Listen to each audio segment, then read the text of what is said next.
XML of what your site looks like. So I already have defined that in these files right here. I've got 5 ASPX pages that are empty, as well as the web sitemap. So let me bring these in. So we have, again, this change password, create account. These are just placeholder pages, and they look pretty much just like the default page. What's interesting is the web sitemap. This is an XML representation of a hierarchical view of our site. And the reason why I have all these placeholders is because the sitemap syntax, when it's interpreted, requires you to actually have all these pages, or they can't all point to the same empty or default page. So we have kind of a 3-layer arbitrary menu structure or layout here with manage accounts down the bottom. We have an admin page and a few other pages. Actually, I didn't bring in the admin page. Oh, that's good. I can show you another way to create child pages. If you right-click on the master page, I can just choose Add Content Page. Now, you don't get the name you want, so just go and rename that to Admin. And I'll put in some text and say, this is the admin main page. Now we have something a little more substantial. Now, we need to use the sitemap. The way we do that is to drag, let me get rid of the menu text. We drag a tree view control. I could use the menu, but I like the way the tree view looks better with our hierarchical data. And let me attach it to a data source. So we have attach it to our sitemap, and that's going to look for a file called web.sitemap. And notice there's our syntax, our hierarchy. And I'm going to change it to, you can see there's lots of different formatting in here. I'll use arrows too. And then finally, I'm just going to drag this little runtime control down here. Great. Now, using that same sitemap, we have another feature called the sitemap path. This is like the little breadcrumb control you get at the in websites. All I have to do is drag that on, and you know what? I need to make one change to that image control in order to get it to align correctly. This took me about an hour to figure out, but align equals absolute middle.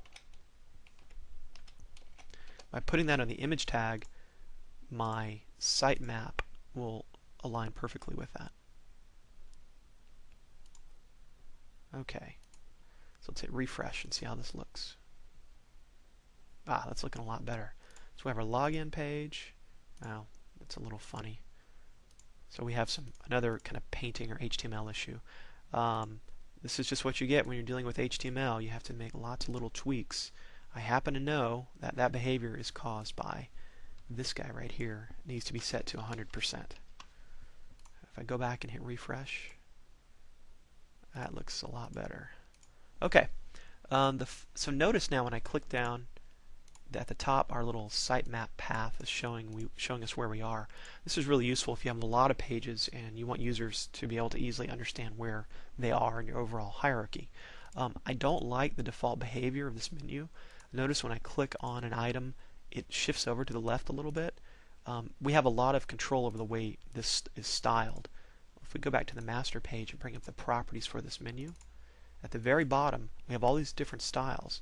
So for instance, the selected style, remember when I clicked on it, it scooted over to the left. That's because they've hard-coded 0 pixels there.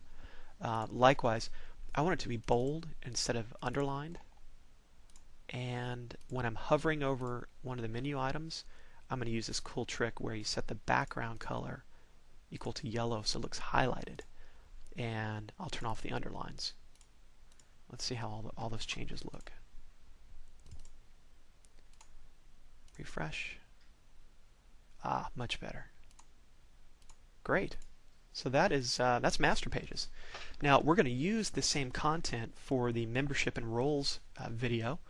So let's save the whole thing as a template. So we export this whole project as a template. Call it master pages and Visual Basic. And I think this is fine. I'll call it the master pages demo. Great. So later we'll use this zip file and copy it. You can see it's already in my templates folder. Later we can create a new website based on that master pages template.